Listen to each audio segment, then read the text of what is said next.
jam-packed Friday morning. We're having a blast, and it just keeps getting better because the party continues.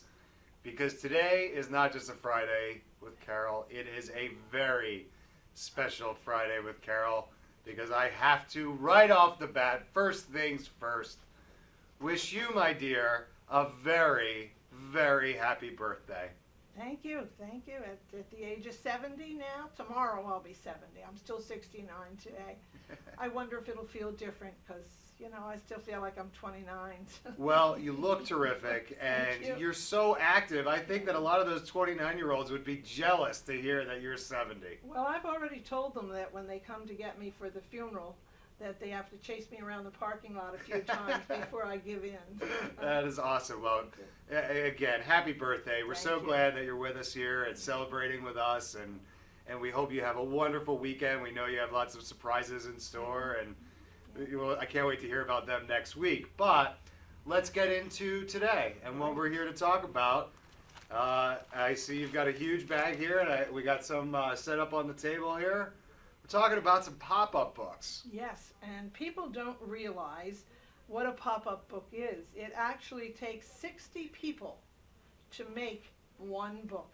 Really? Yes. Each has to be a paper engineer. I never heard of the term before. Yeah, paper engineer. Okay. And that's a person who can design a piece of paper thick enough that it can be folded and cut and three-dimensional to make a book come to life. And you know what? It kind of makes sense because pop-up books, some of them are so ornate and detailed, and you're like, how on earth did they do this? Well, it makes sense. A paper engineer comes in and designs these things. Yes, and before the story is even written, you have to have another author to do the storyline. Right. But the engineering has to be such that the books will close and open easily and pop up and unpop up. And so over the years, when my granddaughter Michaela our first granddaughter was born, I started this collection for her. She's now just completed her second year at college and is now a substitute teacher, continuing for her education degree. Great. And these are all her books that live in the nursery at our home. Okay. So the one that I'm really proud of, which has never been opened, is the Stephen King pop-up book. Wow. I have never seen it opened. It is still in the sealed wrapper. And it's called The Girl Who Loved Tom Gordon. That's a story I've never heard of. That must have been an early Stephen King book, because this has been in this wrapper at least 20 years. Yeah. And yeah, that's an unusual one that I can't take wait a second though, aren't you dying to open it and see what the pop-ups are? Well, if it's worth a fortune with it closed. Yeah, that's true. You know, money talks and you know what walks. Yeah. So, that is really cool though. You can tell it's a horror story. It's a chilling tale, I'm sure. You know Stephen King. I always say nobody can go as black as Stephen King can go. That's really cool. So I have many others though that are easily opened, and a whole series. You can open that one. Okay. A whole series of Christian books were made. And of course it tells the stories of the Bible, and of course this one happens to be of Moses. That I have here. This one has beautiful color and that's it. And the German lithographers were the chief masters of this process to make the coloring so bright, and it stays bright. And of course they had another story of Moses. Oh yeah, there's the one with Moses. Yeah, and look how they pop up. So remember, each one of these can't be done by a machine. Right. It has to be put together by a human being. That's amazing. I always wondered that. I kind of, I think a lot of people out there, we always thought that these were made by machines, and they're not. They can't be. They absolutely cannot be. And I mean, the colors are just beautiful in these books. The Germans are famous for their coloring of the lithography. And of course that one is Moses in the bulrush, and of course here's the Nativity. So there's a whole series of religious ones. Yeah, I told you earlier. There's another Jonah and the Whale. My favorite one is a Christmas-based one that's just like a lot of trees and snowy scenes and stuff like that. And these actually are my types of favorite pop-up books, the ones that They do move. they're a little interactive, Oh, and then yes. you can like Oh, yes. spin them around and pull That's the it. tabs and all that that's stuff. exactly what it is, but then that takes three-dimensional, and each page has to be doubly thick so that you can have all the mechanicals inside the two pages. Right, because it's got to go in It's between. got to go in between. So here's one. If you went to a circus, perhaps your parents bought you that book. And of course, Sleeping Beauty, if you went to see Sleeping Beauty, look at the vivid colors and how it just so easily it pops up and comes down. And these are Disney.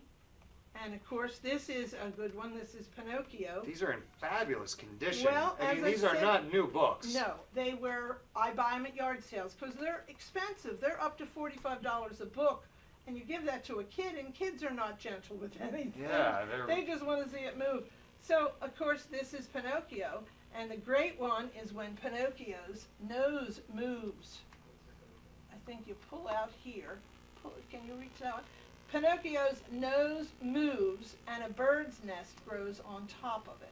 Just by pulling out, see the bird's nest? Because as he told a lie, his nose got longer and longer, and it's got so long that the birds thought it was a branch, and started building a nest. Exactly, they built a nest.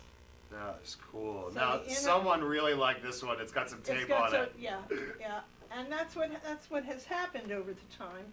But now the movie with who was it? Robin Williams was the genie in Aladdin. Right. There's another one with the vibrant colors and the genie, and this had a wheel where things changed, but the wheel didn't last because Yeah. the kids wanted it to change. So, and here's the genie popping up, which is really unique. Oh, that is cool. Now that's where the engineering comes into this. Close it up and watch the genie go away. Now bring it open. You see? So you have to know exactly where to bend that. And this all is on one big master sheet that has to be folded so that it fits into the book. Do you know what I just realized? What? There's a lot of math involved. Yes, indeed. Sure. Yeah, because you've got to make sure all your angles and everything is precise. Puss in Boots was another one that was a very old European tale about the father who died and left each of his sons a present. And one son, the little son, got stuck with a cat. Oh. Except the cat was magical. And that's where the story of Puss in Boots, it wasn't such a bad... Well, that's cool. wasn't such a bad Listen, story. before you pull out any more, Yes. I got to take a quick break. Okay. When we come back, we're gonna get back in the bag, okay? Okay, in the bag. I On like Carole's birthday, here we are on Morning Thank you. Coffee, Fridays with Carole. We'll be Thank right you. back after. When it's time for Jersey Mike's to make a really great sub, this is what we do. It's what we've been doing. It's what we've always done. It's what we'll always do. So what are you doing? Jersey Mike's. Be a sub above. Simply Gents, located in Marlton, New Jersey, takes care of all your grooming needs, including haircuts, straight razor shaves, massages, facials, manicures, pedicures, and waxing. To find more information or book an appointment, visit us online at www.simplygents.com. The secret weapon of a well-groomed man, Simply Gents. Today's show was brought to you by Alicia Kelly of White Horse RV Center in Williamstown, New Jersey. Alicia is your RV expert. Contact Alicia at whitehorserv.com or give her a call at 856-262-1717, extension 203. When you think of RV, think Alicia Kelly. I am Mark Cook on this very special Happy Birthday Carole Friday edition. Here we are, Carole. We are talking about pop-up books. This is so cool. You have pop-up books from all ages and all different genres, I guess I could say. Sure, absolutely. So what else do we have here? Well, actually, pop-up books were even used in World War II. And For what? To identify the airplanes. Were they like grids almost? No, they actually were pictures of the plane and to make it more 3D, so that when it was flying at your plane, you would know, is that an enemy or is that a friend? So it was identification Identification purposes were used as well. That's fascinating. And you know, she just mentioned to me off the air that they started developing the concept for pop-up books back in the 1700s? Yes. As a matter of fact, they in England, in London, they had 3 manufacturers who actually did that as a sideline. But no books were made for kids. These were made as medical journals. These were help with anatomy in the science schools, medical universities. Right. So that the students could visualize, instead of on a flat page, you would have a 3-dimensional picture of the heart or the liver or whatever the It's so funny. In the 1700s, the person that was talking about that, he was probably like a heretic, right? Yeah. They were probably like, what are you talking about? You can't put those things in the books. We can't even get the words in the books. What are you talking about? They called them mystics. It's so funny. It really Mystics. was That's a funny. mystic, yes. That's really funny. They were forward thinkers. Yeah. You know?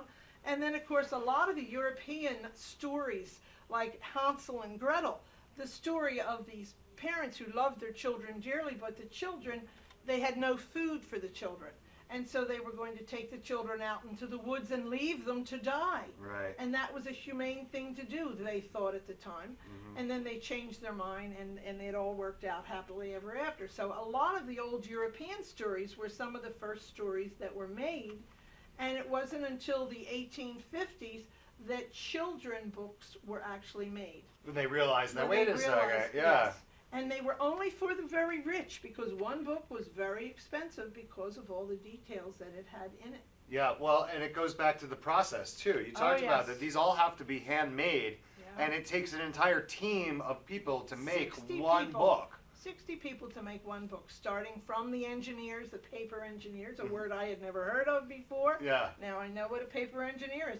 One of our favorite stories is Stuart Little was a movie, and of course Stuart Little was a mouse, and he became the brother, and this is the soccer ball. And this one, I mean, this is Stuart Little's car. I mean, this is like more like live action. Yes, something moves on every page. That's awesome. Whether it be with a wheel or a pull tab or a what's this flip one? up. Ah. See? And usually it's read in a flat so that you can see the dimensions. Yeah, I'm just trying to get it to the camera so people can see. This is so cool. And you said that, like, when you go to the Whitebriar, you said that these are kept in the study? Oh yeah, these are in the nursery. In the nursery, See, okay. The only reason I can have so many collections to bring on the show every week is because I have a 22-room house. And it's only my husband and I living there. The kids are all grown and gone. And in the nursery is all these collections of kids' things that I've collected over the years. I've never bought one brand new because they're pretty pricey, but I always buy them at a yard sale for a couple bucks. And Pinocchio is one I actually have duplicates of. Oh, okay. And yeah, and you know, I mentioned these are old. This book is from 1992. Look what good condition it is. It's amazing. And of course Cinderella. And again, sideways you can see the 3-dimension. Right. How everything pops up. So it's not just having it pop up. It's, okay, now we're done reading this page. How do we get rid of this page? It's got to fold and disappear at the same time. And it's got to be able to do it multiple times. Yes. Look, they don't want these books to be able to be used just one time. It's got to be repeated use. Open, close, open, close. And it's got to have that action every time, even... It doesn't say, we'll say 25 years later, it still works. And the making of books came to America in about the 1850s of making these pop-up books, and they were made of very poor quality paper and very thin paper, and they did not last at all until a Czechoslovakia company started making them, and they got into the German lithograph as well. And still, even when the Czechs were making the books, all the printing came from Germany because they had perfected this art of lithography. And here is one, a modern one, Atlantis, about the ship. And who would have thought? The Germans and the Czechs getting together and making pop-up books. Yeah. And you see how they have to slide, Oh, because cool. this page has to be double thick, Right. and it has to be probably a giant sheet of cardboard that has to be folded in a way that, see, it has a pocket in there and pop-ups come up. Well, and you know, there's a piece of it too. They need to be able to get pulled out, but they also have to stop Right. and not get pulled out all the Exactly. way, right? And that's just done by a little piece of cardboard that is a hole with something that it catches on so that it can't go any further. Wow. This is a really good one from Australia, and of course it's made Hey, in Australia. koala. And we got kangaroos, Good eye, mate. and we've got all kinds of lizardy creatures that All right. pop out of the paper. Porcupine. The Gila beast. Now the porcupine actually is 4 layers of paper, hard paper. Oh that, yeah, look at that. Look at that. And it looks so dimensional. How and can so I show that? real. Let's flip it around this way. Look at this. Can you see that? There's like, it's layer upon layer upon That's it, layer, to and it, give the thickness and the depth of what a porcupine would look like. and it's amazing because it's all attached by paper. Yeah. There's nothing No else. staples. Yeah. No staples. It's all by paper. And then, of course, this one is another terrific one. This is if you were studying oceanography. Yeah. This, look at the pop-up. That one got used a lot. Look at the whale who's jumping out of the ocean. Oh, that is cool. Okay? That is cool. And yet the whale has to go back in. And now here we've got a ship. Yeah, because we got to see the stingray and the ship. And the ship. Yeah, the And then- stingray's up there. Let me see this one. Whoa! Now Look we're. at the details. I would say there's like 8 layers there. Oh yeah, that's To a make that's the it coral reef. The coral Coral reef. reef, right. And of course, then here we got a lobster jumping out. Nice. So this one really took, and I don't know what the prices were. Here's another one that's, oh, this is the octopi. Yeah. Octopus. It's- And of course, you see, it looks like let's somebody's see. dog chewed the end of that. yeah, whose dog was that? Not mine. I'll tell you how much it was. This book was $20 when it was new in Right. 1995. Right. That was an expensive book It really was. in 1995. And you would not, and of course, you see a tag up here. How much did I pay for it? 75 cents. Carol, I can't even believe this. We have run out of time No already. problem. No problem. I could talk about this stuff all day. I I know. feel like that just went so fast. That's good. But we are so happy to have you with us today. Thank you so much. I want to wish you, and everybody out there wants to wish you a happy birthday again. Thank you. We hope you have a great weekend, Amen. a great week. I don't know. They're kidnapping me, and I'm going somewhere, but who knows where? We can't wait to hear about it next Okay, week. we'll It's tell going to you be next awesome. week. All right. So that's going to do it today for Morning Coffee. I want to thank everybody out there for watching, and we will be back next week. Thanks again. Have a great weekend, everybody. We'll